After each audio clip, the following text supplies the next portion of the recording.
Well, thank you very much, and I'm thrilled to be back at the historic Jupiter Inlet. I know it very well. Don't live very far away, as you know. The Lighthouse, it's my home state. It's called the state of Florida, and it's a great state. Hello, Ed. Sit down. Do you have seats? Yeah, you do. Sit down, everybody. The Sunshine State is truly one of the most beautiful places on earth. I love it. And together we will preserve its breathtaking natural splendor for generations to come. We're here today to celebrate our incredible record of natural conservation and environmental protection over the last 4 years. I've been working with your both governors, your last governors, your current governor is fantastic, by the way, and we've been working very, very hard. We've been working very hard together to make sure everything is perfect and to recommit ourselves to preserving the awesome majesty of God's great creation. Joining us in the wonderful support effort of that mission is Secretary of the Interior, a man who's worked so hard on this, David Bernhardt. Thank you very much, David. Thank you.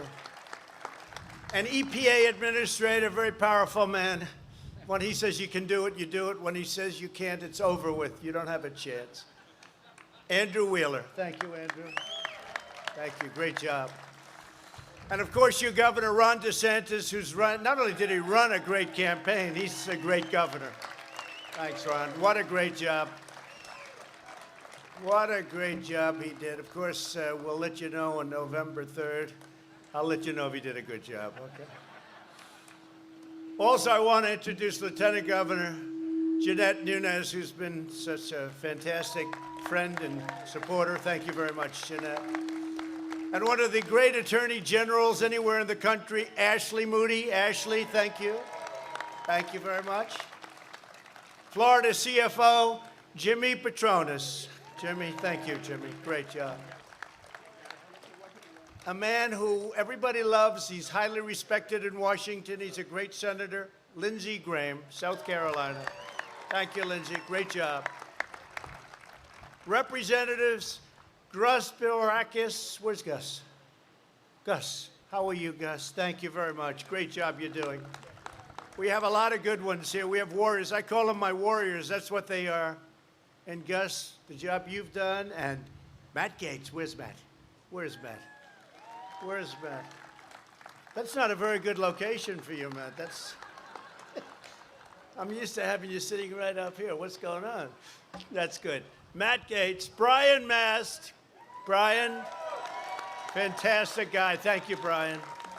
They are our warriors. You see what they do? They have to fight Pelosi, Schumer. They have to fight all these characters. And they do very well in the fights. We want them on our side. Greg Steube. Greg, thank you very much. Great job. Great job this morning, I watched. Bill Posey. Bill Posey. Thank you, Bill. Michael Waltz. Michael. Fantastic, Michael. And Ted Yoho. They've actually become my friends, actually. Ted, thank you very much. Great. Great. Where's Ted? Great, Ted. Thank you very much. Great job. And from South Carolina, State Representative Nancy Mace, who's got a very important race where I think you're doing very well. I think you're doing very well from what I hear, right? You got to win that one. That's an important one. We're behind you 1,000%. You know that, right? As well as Mayor of Miami-Dade County, Carlos Jimenez. Where's Carlos? Carlos, great. I want to thank you all for being here. My administration's proving every day that we can improve our environment while creating millions of high-paying jobs. This is a really sharp contrast to the extreme radical left that you've had to deal with. And what you're doing right now is a lot better than anything you've ever been accustomed to, I will tell you that. Joe Biden's plan would destroy America's middle class while giving a free pass to the world's worst foreign polluters like China, Russia, India, and many others. They don't have to clean up their lands, but we have to clean up ours. The left's agenda isn't about protecting the environment, it's about punishing America, and that's true. Instead of focusing on radical ideology, my administration is focused on delivering real results, and that's what we have, and we right now have the cleanest air we've ever had in this country, let's say over the last 40 years. Because I assume 200 years ago was probably better. What do you think?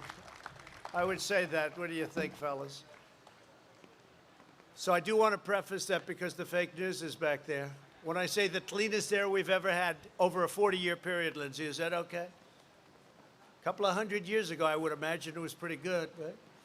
To safeguard our stunning coastal areas, I signed legislation authorizing $100 million to fight the red tide and toxic algae, and to preserve the Everglades and defend Florida from catastrophic flooding. You know about the flooding. We spent a lot of money on flooding and a lot of money on hurricanes. And when your governors came to me and they said, can we have this? Can we have that? We need some more for the Panhandle, they said. We have to help the Panhandle. I said, without question and without any weight, let's go, right? That's what we said. You've never had it so easy in your life.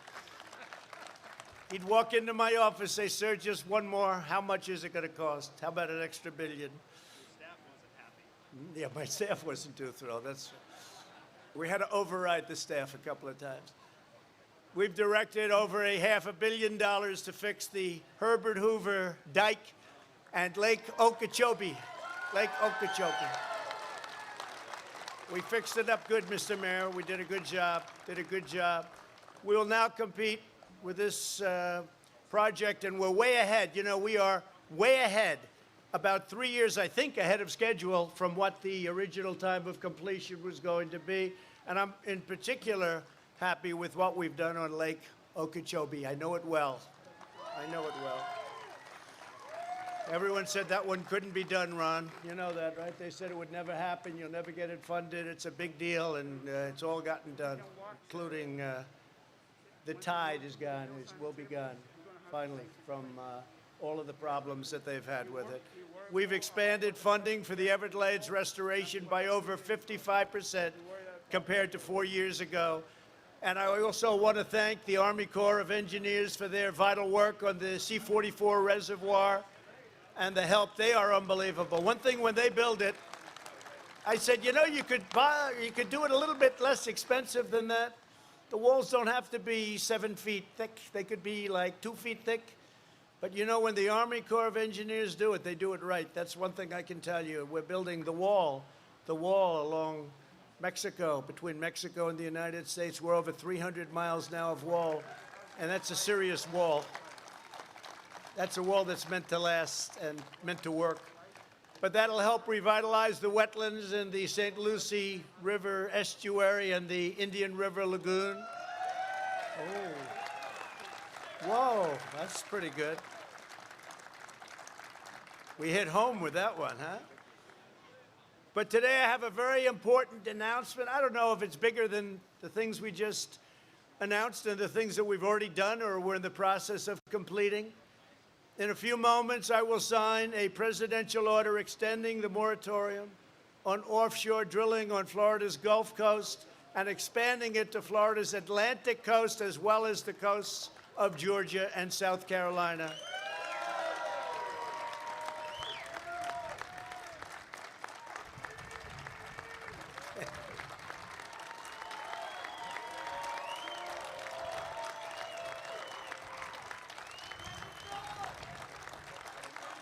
Thank you very much, everybody. Thank you. Thank you. Thank you very much. I guess you like that one the best of all. This action follows close consultation with Florida Governor Ron DeSantis. He's been unbelievable. Florida Senators Marco Rubio and Rick Scott, they've worked so hard, as well as South Carolina Senator Lindsey Graham and Tim Scott. Lindsey, thank you. Lindsey liked the idea right from the beginning. I said, what do you think? It took you how long? About 2 seconds to say, I like it. The governor of South Carolina, a great man and a really great governor, Henry McMaster. And I also want to thank the governor of Georgia, Brian Kemp. He's doing a fantastic job. And a senator who, from day one, he's been with me, Senator David Perdue, Georgia. And Senator Kelly Loeffler, and Congressman Doug Collins, and South Carolina State Representative Nancy Mace. Again, I want to thank you all. Incredible. Thanks to my administration's pro-American energy policies, we can take this step and the next step while remaining the #1 producer of oil and natural gas anywhere in the world. We're the largest producer now in the world by far. We're #1 in the world, and we are energy independent, which is a nice With fracking, the shale revolution, and the tremendous surge in American energy production, we're showing that we can create jobs, safeguard the environment, and keep energy prices low for America and low for our citizens. And you see that. You also see it when you pump the gas into your car and you're paying sometimes a lot less than $2 lately, right? So we're doing well. And we have so much of it, I don't know. We got more than anybody ever thought possible, right? Isn't it really incredible what's happened? The approach of Joe Biden and the radical left is exactly the opposite. Their policies will destroy jobs, cause energy prices to double and triple and quadruple, to skyrocket beyond belief, and the environment will be badly hurt. If you go by that, badly, badly hurt, it'll be injured and permanently injured. And very importantly, they'll take away our energy independence, and they'll do it quickly, and they won't even know what happened to them. We're dealing with some smart customers. They know exactly what to do, and they don't like it when we're energy independent. They don't like it at all.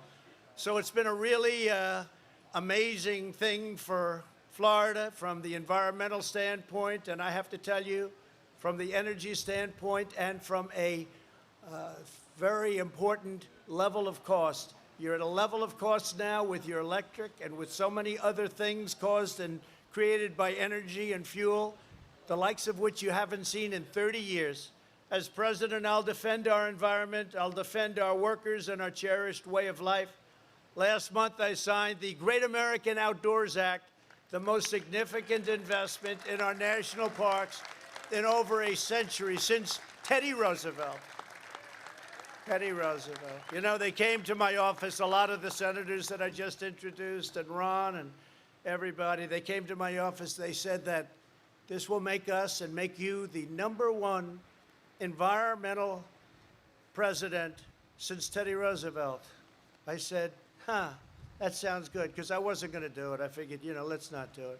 But when they said that, that was like a challenge. So I said, well, why does it only have to go back to Teddy Roosevelt, which is over 100 years? Why can't we say from George Washington, right from the beginning? They said, well, we're not quite there yet, but one other bill like this will be there, Lindsay. You know that, right?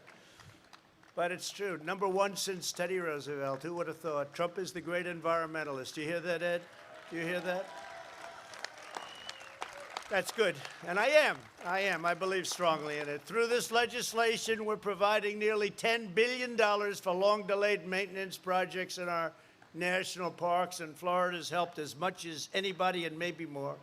My administration has fully or partially cleaned up 61 EPA Superfund pollution sites that were rotting all over our country, far more than Obama and Biden, no matter how far you go back, more than any administration. Since my inauguration, we've recovered more endangered or threatened species than any other administration has accomplished in its first term. Earlier this year, I announced that the United States would join the 1 Trillion Trees Initiative.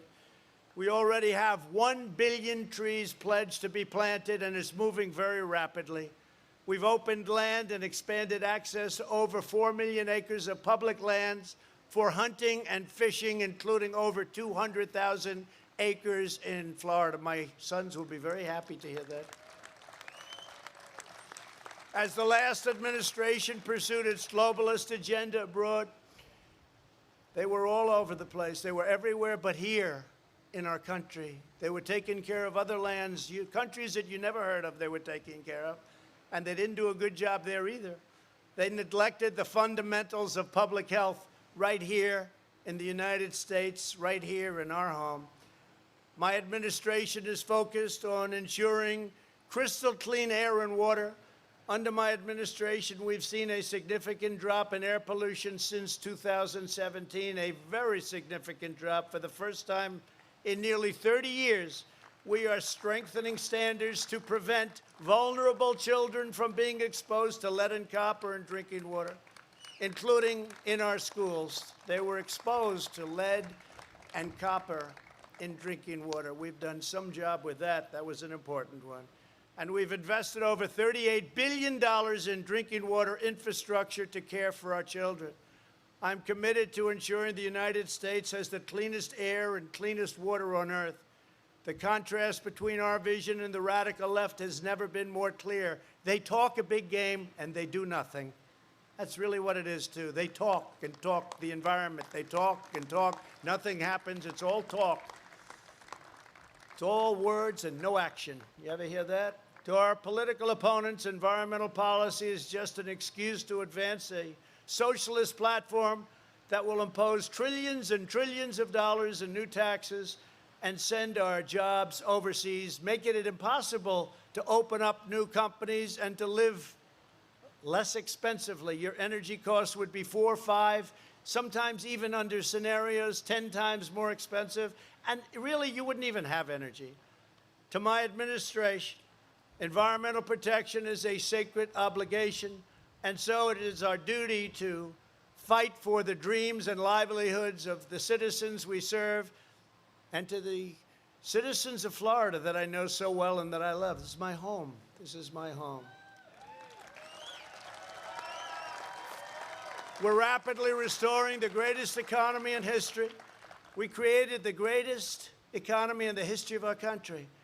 And then we had to close it up when the China plague came in. We closed it up. We saved millions of lives. We banned highly infected China from coming in. It was highly infected.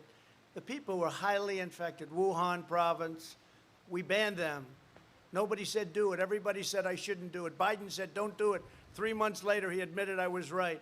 But we banned people. We would have lost hundreds of thousands more. But we would have lost millions if we didn't close it up. And now we open it up, and we're setting records at every single level. So we're maintaining that pristine resource of beautiful, clean environment at every single community in Florida and all over the country.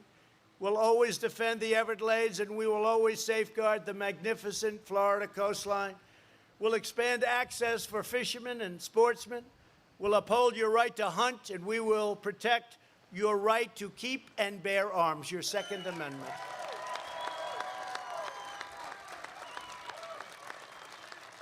And I can tell you this, if Joe Biden gets in, he'll have nothing to say about it. He's not, let's face it, Joe's shot. If Joe Biden gets in, your Second Amendment is gone. It's gone. Either obliterated to a point of being gone or gone itself, okay? You will not have a Second Amendment. And the pressure put on me in the last 4 years to make massive changes to the Second Amendment, which would have really rendered it worthless. Ron knows. The pressure put on me, very few people would have been able to withstand that pressure. They would have made big cuts and big changes. Your Second Amendment will remain powerful, will remain strong, will remain with you. We will reshore our critical supply chains, and we will bring back jobs and factories from China and other foreign polluters. And everything we do will be guided by our love of this state, its people, and its priceless natural treasures. It's a great state. From its breathtaking beaches to its shimmering bays, from its vast marshes, all those beautiful marshes, marshlands, to its wild forests, there is truly no place on earth like the great state of Florida. And I can tell you, I am so happy to have helped, because when I was first elected, you had things that were in such bad shape, and now they're fixed or being fixed at a cost of a lot of money. But they're either fixed or being fixed, and soon they'll be in better condition than they were the day they were built, which was many decades ago. We have things that were built a long time ago that were in a state of disrepair that you wouldn't believe. As long as I'm President of the United States, we will conserve this wondrous national inheritance. From Key West to Key Biscayne, from Tampa to Tallahassee, from the Pensacola, beautiful Pensacola. I love Pensacola. I think it was 97%. That's one of the reasons I like it. They say, how'd you do in Pensacola? I said, was that maybe 95, 97? Right up there, so that helps. It's amazing how that can help, isn't it? Right here to Jupiter, which I know very well. We'll preserve this glorious land for our children, for our grandchildren, and for every generation of American to come. And I will now sign this order. It's an order that does so much for the state of Florida. It's an order that I'm so proud to sign. I've been talking about this with Ron and with all of the people I've mentioned for a long time. And I said, we want to get it done. And this protects your beautiful Gulf and your beautiful ocean, and it will for a long time to come. So congratulations to Florida and Georgia and South Carolina and, frankly, North Carolina. But I want to just thank everybody for being here, and this is a true honor for me to sign this order. Thank you very much.